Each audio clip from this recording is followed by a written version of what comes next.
আজকে আমি টিউলিপ ফুল বানাবো শুধুমাত্র ক্লে ব্যবহার করে।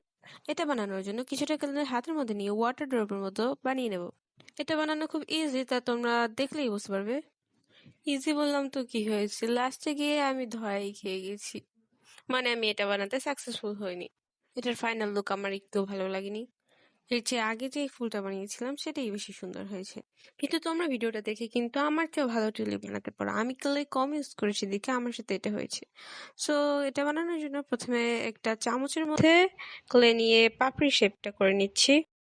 তারপর এটাকে আগে বানানো অটো ড্রপ শেপের ক্লে এটার সাথে অ্যাডজাস্ট করে নেব।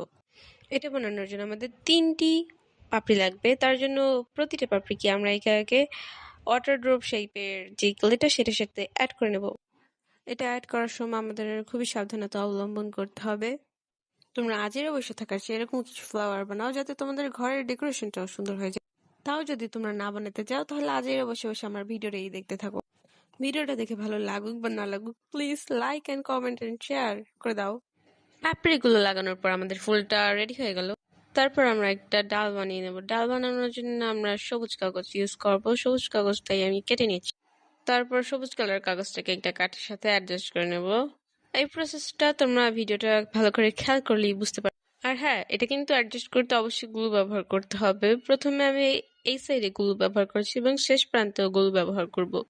তারপর এটা বানানো শেষ হয়ে গেলে আমরা টিউলিপের সাথে এটা অ্যাডজাস্ট করে নেব। এখানে আমি কোনো গ্লু ব্যবহার করি নাই, তোমরা চাইলে ব্যবহার করতে পারো, তোমাদের ইচ্ছা।